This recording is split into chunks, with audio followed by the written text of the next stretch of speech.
हाँ तो हेलो नमस्ते प्रणाम जय हिंद। मैं आपका भाई रितेश निगम, स्वागत है आप लोगों का आज के लेक्चर में।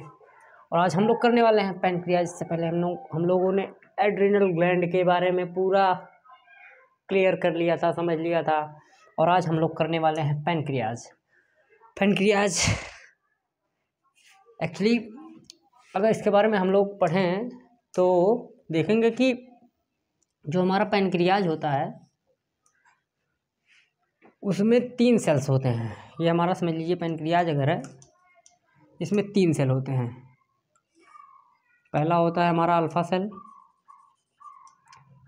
एंड इसी में दूसरा होता है बीटा सेल और इसी में हमारा तीसरा होता है डेल्टा सेल, जो कि एनसीईआरटी में नहीं दिया गया है, बट हम थोड़ा सा इसके बारे में डिस्कस करेंगे। तो अल्फा सेल क्या करता है, ये ग्लूकागॉन रिलीज करता है। ग्लूकागॉन क्या करता है, ग्लूकागॉन जब ये हमारा अल्फा सेल पैनक्रियाज से रिलीज करता है तो ग्लाइकोनियोजेनेसिस होता है, ग्लाइकोजिनोलिसिस, यानी कि ग्लूकोज में कन्वर्ट होना ग्लाइकोजन का, ग्लाइकोजिनोलिसिस होता है ग्लूकागॉन ये। और जब वो होगा, ग्लूकोज बनेगा तो ब्लड में ग्लूकोज लेवल की अमाउंट बढ़ेगी, तो उससे क्या होगा कि इंक्रीज हो जाएगा blood glucose level increase by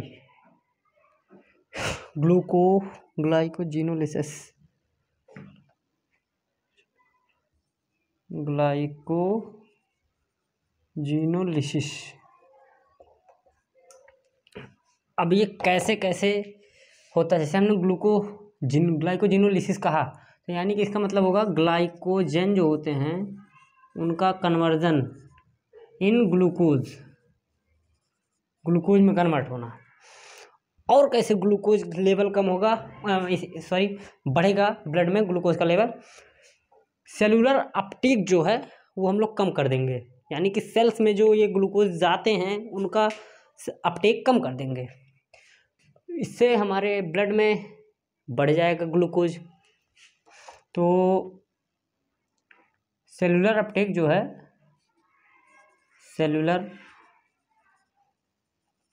है, डिक्रीज कर देंगे, टेक ऑफ ग्लूकोज।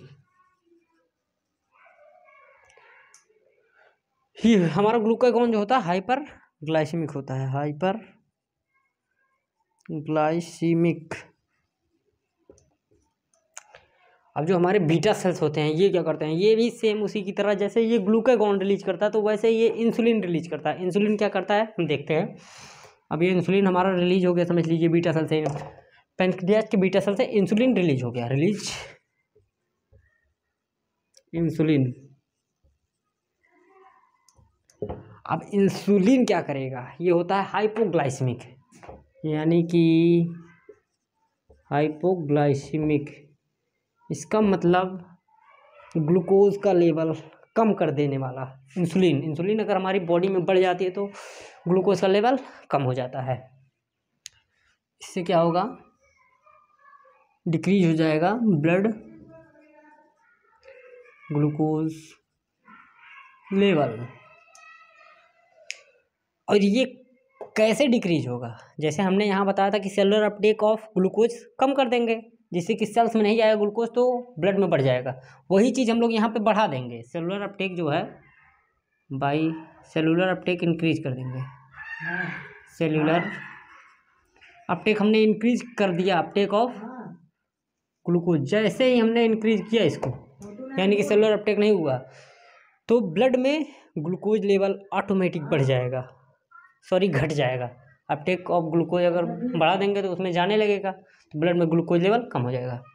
और कैसे होगा, सेल की परमिएबिलिटी इंक्रीज कर देते हैं, इंक्रीज सेल परमिएबिलिटी।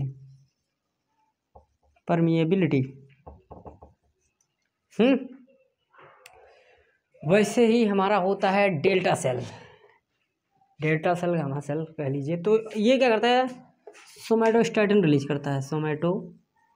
आप सोच रहे होंगे कि सोमैटोस्टैटिन तो पढ़ा था, कहाँ पढ़ा था, हाइपोथैलेमस में पढ़ा था, इनहिबिट करता था सोमेटोट्रॉफ सेल्स को, वैसे ही यहाँ पे भी इनहिबिट करेगा किसको, अल्फा सेल्स और बीटा सेल्स को, जिससे कि इनकी अमाउंट ब्लड में ज़्यादा ना होने पाए, यहाँ पे हाइपोग्लाइसेमिक ना हो पाए या फिर हाइपरग्लाइसेमिक ना हो पाए।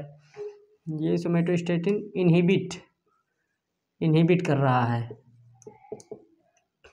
किसको, अल्फा सेल्स को एंड बीटा सेल्स को। तो आई होप आपको समझ में आ गया होगा। मिलते हैं नेक्स्ट लेक्चर में। जय हिंद।